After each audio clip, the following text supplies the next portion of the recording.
மகதேஸ்வராய நமங்க. வணக்கம். இன்றைக்கி நிறைய பேர் இந்த செய்வினை ஏவல் பில்லி சூனியத்தில் மாட்டி அடிபட்டவங்க நிறைய பேர், பணத்தை இழந்தவங்க நிறைய பேர், உயிர் இழந்தவங்க நிறைய பேர். இந்த நிறைய சொத்து ரீதியான பிரச்சனை அதுக்காக செய்வினை பண்ணுறது, இடத்து ரீதியான பிரச்சனை செய்வினை பண்ணுறது. ஒருத்தன் வீடை கட்டிட்டான், இவனுக்கும் அவனுக்கும் ஆகலை அப்படின்றதுக்காக செய்வினை பண்ணி அந்த வீடை விட்டு காலி பண்ண வைக்கிறது, கடையை விட்டு காலி பண்ணி வைக்கிறது, அந்த கடையை ஓடாமல் செய்வினை பண்ணி வைக்கிறது.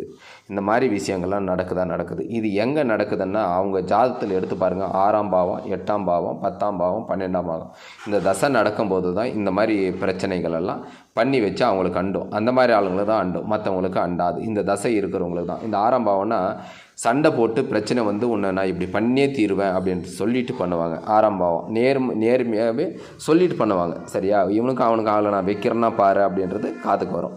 8ஆம் பாவம் அப்படின்றது என்னென்னா, சொல்லிவிட்டு ஆளை க்ளோஸ் பண்ணுற வரைக்கும். சரியா, மறைமுகமாக அவனுக்கே தெரியாமல் அவனை எப்படி அடிக்கிறான் பாரு, அவனை விட மாட்டேன் அப்படின்றது 8ஆம் பாவம். 10ஆம் பாவம்ன்றது என்னமோ தினம் டார்ச்சர் கொடுத்துக்கிட்டே இருக்கும்.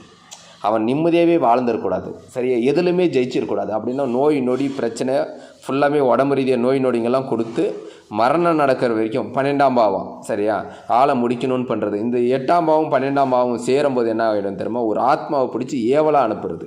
ஒரு பொம்மை பண்ணி அதுக்கு அந்த ஆத்மாவை பிடிச்சி அதில் கொடுத்து அதை பூஜையில் உருவேற்றி சில விஷயம் பண்ணுறது. இந்த மாதிரி விஷயங்கள்லாம் பண்ணும்போது தான் இந்த செய்வனுடைய பாதிப்பில் நிறைய பேர் மீள முடியாமல் வருட கணக்கில் சித்திரவதைப்பட்டு இறந்தவங்களும் உண்டு.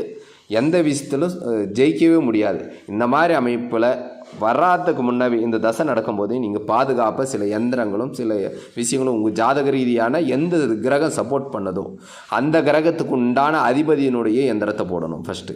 சரியா, காமனாக செய்வினைக்கு போடுறது சில விஷயம் உண்டு.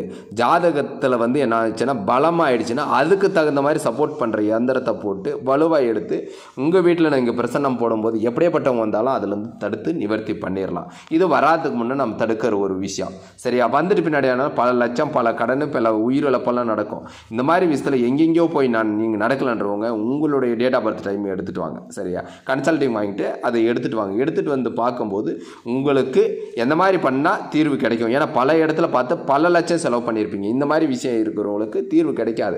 அதுக்கு எந்த மாதிரி பண்ணி எந்த மாதிரி மூலிகை எடுக்கணும், எந்த மாதிரி உருவேற்றணும், இது மாதிரிலாம் பண்ணும்போது அதுலேருந்து விடுபடுறது. சரியா, நிறைய தாக்கம் இருக்கிறவங்களுக்கு அதை பொம்மை பண்ணி சில பூஜைகள்லாம் பண்ணி இறக்குறது, அந்த பொம்மையில் இறக்கிறது. உங்களுடைய தாக்கத்தை அந்த பொம்மையில் இறக்கி உங்களுக்கு தகுடு தாயத்தெல்லாம் போடுறது. இந்த மாதிரி நிறைய பேருக்கு எனக்கு டேட் ஆஃப் பர்த் டைம் இல்லைன்னா நீங்கள் வர்ற டைமில் உங்கள் குலதெய்வத்தை மட்டும் வேண்டுவாங்க. பிரசன்ன மூலிமா நாங்கள் நடக்க போகிறதெல்லாம் எடுத்துக்கிட்டு எந்த கிரகம் உங்களுக்கு வலுவாக இருக்கோ அதுக்கு தகுந்த மாதிரி நம்ம கொடுக்கும்போது நீங்கள் ஜெயிக்கலாம். இந்த மாதிரி எந்த மாதிரி பிரச்சனை இருந்தாலும் கான்டாக்ட் பண்ணுங்கள், உங்களுக்கு கிளியர் பண்ணிக்கலாம். நல்லது.